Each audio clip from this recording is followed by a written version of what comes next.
You know, we can see the ancient world. It's all there in our museums. We can even read its words. But what did it actually sound like? For thousands of years, that was a total mystery. Today, we're going on a quest to find the lost soundtrack of antiquity, to listen for the echoes of history's very first songs. I mean, think about it. We've got their statues, their temples, their scrolls. We have a pretty good idea of what ancient people wore, what they ate, the incredible empires they built. But the sounds they made, the music they played at parties, the hymns they chanted in rituals, most of that has just vanished. It's left behind as silent history. So, where do you even start? How do you listen to a world that went quiet thousands of years ago? Okay, just look at this thing. This is the bull-headed lyre, found in ancient Mesopotamia. It's almost 4,500 years old. We can admire its incredible design, the gold, the lapis lazuli, but for centuries, that's all it was, a beautiful, silent object. And it's the perfect symbol of the challenge we're up against, trying to recover the actual notes that were lost to time. All right, so here's the plan for our little investigation. We're going to start by asking what antiquity even sounded like, and we'll meet the musical detectives who are trying to figure that out. Then we'll uncover the first named composer in all of history, crack the code of the world's oldest song, and dig into how music was used for magic and ritual before we listen for those final echoes from the past. All right, let's kick off our quest to hear the past. And this isn't your typical archaeological dig, with shovels and brushes. This is a journey that requires us to listen for the absolute faintest clues in a world that's been silent for millennia. So, how in the world do we find these clues? Well, to answer that, we need to meet a really special kind of investigator. These folks aren't just archaeologists. You can think of them as musical detectives, real pioneers in a field that's dedicated to rebuilding the soundscapes of the past. And that field actually has a name, archaeomusicology. It's one of the newest of the archaeological sciences, and believe me, it is incredibly complex. You need a whole team of experts. You need archaeologists to find the instruments, philologists to translate ancient texts that talk about music, and musicologists to put all the notes back together. It's like a scientific symphony, really. And the real weight of this work is just captured perfectly by the Assyriologist Irving Finkel. He said that bringing back even a faint echo of ancient music is one of the most wonderful things archaeology can do. It's not just about finding another object, you're literally bringing an entire experience back from the dead. Okay, with that in mind, let's crack open our first case file.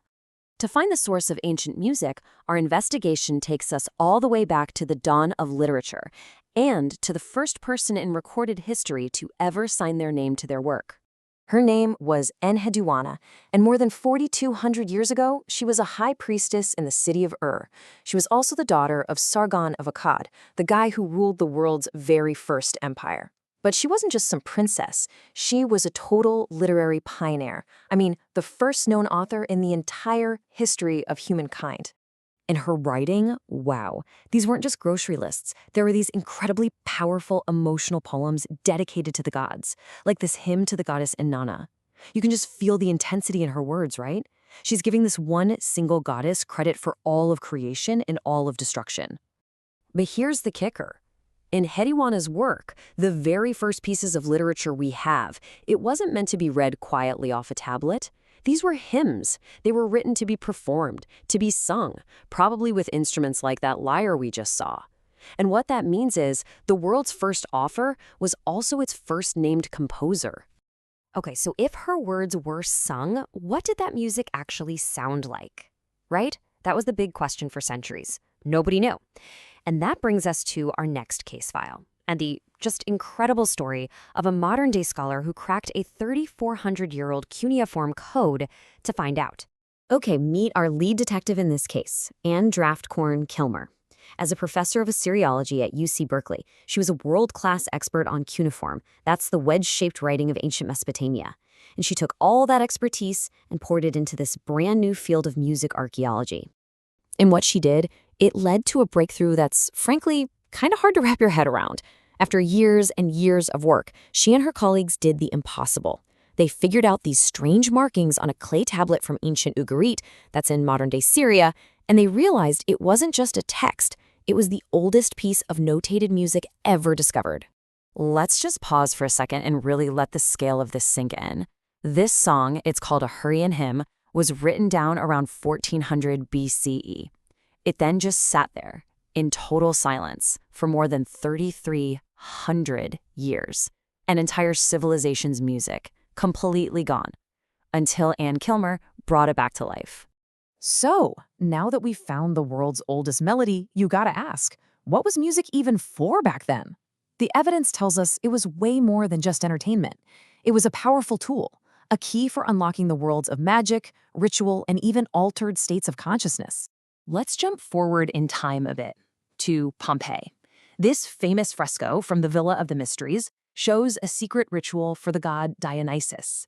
And scholars are pretty sure that music and dance were absolutely essential here. They used it to create this trance-like state, a way for people to feel like they were connecting directly with the divine. And this whole experience wasn't always kept behind closed doors. Here, you see the god Dionysus himself making this huge entrance, and he's surrounded by his followers just banging on cymbals and tambourines. Music was the technology that made the myths feel real. It brought the gods down to earth with a crash and a beat. And if you're wondering what this sounded like, the Roman poet Lucretius gives us this incredible, vivid description. He talks about this overwhelming, visceral wall of sound, cymbals, tambourines, blaring horns, all of it designed, as he puts it, to excite their maddened minds. So what was the engine driving all this ritual sound? Percussion. Simple as that. Instruments like the tambourine and these bronze cymbals, they created this driving, hypnotic rhythm. This was not subtle music. It was designed to be felt, to completely take you over.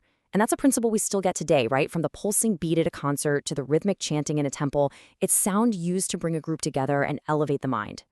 And this fresco here, it really drives home that this stuff wasn't just for secret clubs. It shows a public parade for the goddess Cybele right on the streets of Pompeii. This intense, trance-inducing music wasn't hidden away in some temple. It filled the entire city. It was a vital part of the public soundscape. All right, so as we start to wrap this up, let's just recap what we've uncovered on this incredible quest for echoes from the ancient world. We really followed a kind of detective story here, didn't we? First, we found the text, the hymns of Enheduanna, literature that was actually born as music. Then, we saw how brilliant scholars like Anne Kilmer cracked the code, letting us literally hear a 3,400-year-old song. And finally, we pieced together the experience, learning that this ancient music was a powerful force for community, for ritual, and for trance. So the big takeaway is this: the ancient world was not silent. Thanks to these musical detectives, we are slowly, piece by painstaking piece, rebuilding its lost soundtrack. Which just leaves you wondering, right? What other songs, what other melodies, what other lost voices are still out there, just waiting for us to figure out how to listen?